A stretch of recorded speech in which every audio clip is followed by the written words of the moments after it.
Hello, welcome to today's edition of the Daf Yomi. Today's Daf is Shevuout Daf 34 Amud A. The bride who rejects this influence. So I'll have to go back from the last Amud. And furthermore, one can infer this halacha by means of an fortiori inference from the halacha of a deposit. If in the case of a deposit, with regard to which the Torah rendered the halachic status of women like that of men, the halachic status of relatives like that of non-relatives, and the halachic status of unfit witnesses like that of those fit to testify, he is liable for each and every oath if the plaintiff administers several oaths to him, and he denied having the deposit in his possession, whether he took the oath before a court or not before a court. And despite the broad application of the halacha, the verse is speaking of liability only in cases involving monetary claim. Then, in the case of an oath of testimony with regard to which the Torah did not render the halachic status of women like that of men, the status of relatives like that of non-relatives, and the status of unfit witnesses like that of those fit to testify, and he is liable to bring only one sliding scale offering if the plaintiff administered several oaths to him and he falsely denied knowledge of the matter in the presence of a court. So what does that mean? Eches bifnei veistin, one offering for several oaths in the presence of a court. As stated earlier in a Mishnah in 31b, if one administers an oath to witnesses in court, and they falsely deny knowledge of the matter, even if he administers subsequent oaths, they are liable only for taking one false oath, because once they deny knowledge of the matter in court, they may no longer retract their denial, and that the subsequent oaths are meaningless. That is not the case with regard to an oath on a deposit, even if they denied the possession of the deposit, he can reconsider and admit that the deposit is in his possession. Therefore, each and every oath is significant. Is it not right that the verse is speaking of liability only in case involving a monetary claim? The bride rejects this inference. What is notable about the case of a deposit? It is notable in that with regard to a deposit, the Torah did not render the halachic state of one to whom an oath was administered by others like that of one who himself took an oath, or the one to whom an oath was administered by others is exempt, and the Torah did not render the halachic state of one who takes an intentional false oath like that of one who takes an unwitting false oath. Will you say that the same is true with regard to an oath of testimony, as in that case the Torah rendered the halachic state of one to whom an oath was administered by others like that of one who himself took an oath, and it rendered the halachic status of one who takes an intentional false oath like that of one who takes an unwitting false oath, and one is liable to bring an offering in both instances. Therefore, the verse states the term shall sin with regard to an oath of testimony and states shall sin with regard to an oath on a deposit in order to derive a verbal analogy. Here it is stated to regard an oath of testimony shall sin in Leviticus 5:1, and there it is stated with regard to an oath on a deposit shall sin, Leviticus 5:21. Just as there concerning an oath on a deposit, the verse is speaking only with regard to a monetary claim, so to here concerning an oath of testimony, the verse is speaking only with regard to a monetary claim. After presenting the different proofs cited in a Braita, the Gemara proceeds to analyze the opinions of cited therein, beginning with the opinion of Rabbi Eliezer that one derives that one is liable for an oath of testimony only involved a monetary claim from the case of an oath on a deposit based on multiple instances of the term or that appear in both contexts, and there's an oath with those multiple instances of the term or, and there's no priest in the context. Rabbi Odo objects to this. The multiple instances of the term or in the verse, or if anyone shall take an oath to clearly express with his lips to do evil or to do good, Leviticus 5:4, which is written with regard to an oath on an utterance, will prove that one is liable even without a monetary claim, as they are multiple instances of the term or, and there is an oath in their context, and there is no priest in the context, and they are not speaking with regard to a monetary claim. The Gemara rejects this. It stands to reason that he should have derived the halacha with regard to an oath of testimony from an oath on a deposit, and not from an oath on an utterance, due to a verbal analogy between the terms shall sin and shall sin. The Gemara rejects this. On the contrary, he should have derived halacha with regard to an oath of testimony from the halacha with regard to an oath on an utterance, as it is a derivation of one case for which one is liable to bring a sin offering for taking a false oath from another case for which one is liable to bring a sin offering for taking a false oath. This is in contrary to an oath on a deposit for which is liable to bring a guilt offering for taking a false oath. Rather, it stands to reason that he should have derived the halacha with regard to an oath of testimony from the halacha with regard to an oath of a deposit, as there are many elements common to both oaths, represented by the mnemonic. Sin intentionally claimed from him, denied his claim, and is passed. There is a verbal analogy between them, as the term shall sin appears in both contexts. In both cases, one is liable for taking a false oath intentionally. Additionally, in both cases, there is a claim presented by one of the parties and denial of that claim by the one taking the oath. And both oaths relate to events that transpired in the past. The Gemara asks, on the contrary, he should have derived the halacha with regard to an oath of testimony from the halacha with regard to an oath on an utterance, as there are many elements common to both oaths, represented by the mnemonic sin offering that descended to 1/5. In both cases, one is liable to bring a sin offering for a false oath, as opposed to a guilt offering for a false oath on a deposit. In each case, the offering is a sliding scale offering, as opposed to the fixed offering in the case of an oath on a deposit. In both cases, there is no payment of an additional 1/5 for taking a false oath, and in the case of a false oath on a deposit, there is payment of an additional 1/5. Gemara answers, these elements common to an oath of testimony and an oath on a deposit are more numerous than the elements common to an oath of a testimony and an oath on an utterance. Rabbi Akiva says, that is written with regard to an oath of testimony, and it shall be when he will be guilty of one of these, because 5:5, the term of these is a restrictive expression from which it is derived. There are some of these for which he is liable, and there are some of these for which he is exempt. How so? If the plaintiff demanded testimony from the witness with regard to a monetary claim, the witness is liable for taking a false oath. If the plaintiff demanded testimony from the witness with regard to another matter, he is exempt. The Gemara challenges, since it is not clear from the verse for which claim one is liable and for which claim one is exempt, I'll verse and say that one is liable only when the claim was with regard to another matter, not when it involves monetary matters. The Gemara answers, Rabbi Akiva relies on the multiple instances of the term or, as cited by Rabbi Eliezer, to derive from an oath on a deposit that one is liable only for a false claim that involves a monetary claim. From the term of these, Rabbi Akiva derives that there are some cases that involve monetary claims, for which one is not liable for taking a false oath of testimony. The Gemara asks, what are the practical differences between the opinions of Rabbi Eliezer and Rabbi Akiva? With regard to which cases involving monetary claims does Rabbi Akiva hold that one is not liable for taking a false oath of testimony? The Gemara answers, the practical difference between their opinions is in the case of one who administers an oath to witnesses with regard to testimony involving land. According to Rabbi Eliezer, they are liable if they take a false oath.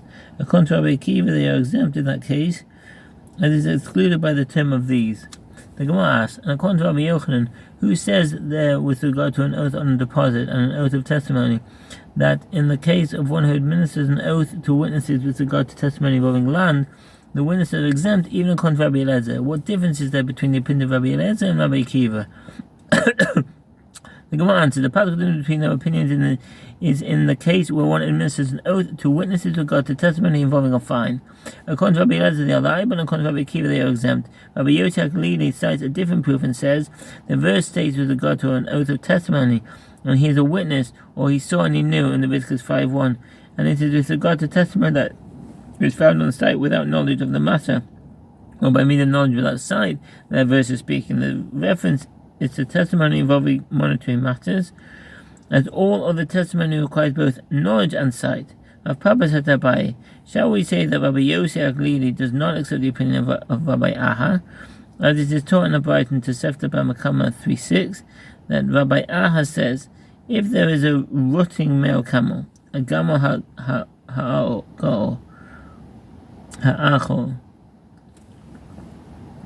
gamel ha'ocher, rotting camel. Male camels have a fixed period when they are in heat. During that period, the camels are rambunctious and difficult to control. The camels in heat battle each other with kicks and bites, and occasionally even kill each other. In terms of the meaning of the term ocher, there are different interpretations. Behind ahor where the etymological similarity is evident, or kick or bite, in which case the source is not clear. Conceivably, it could be a verb used specifically with regard to a camel in heat. And there's a picture here, if you have the Gemara on page 353, early modern depiction of bathing camels in India.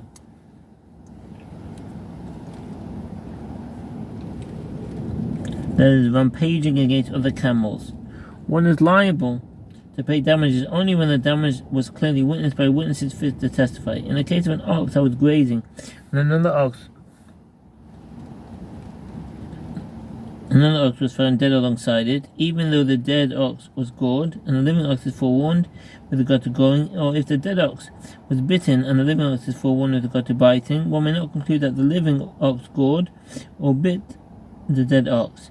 Even in the case of a camel that is mating with a female and kicks with its hind legs amidst other camels, and a slain camel is discovered alongside it, one does not conclude that the kicking animal killed the other.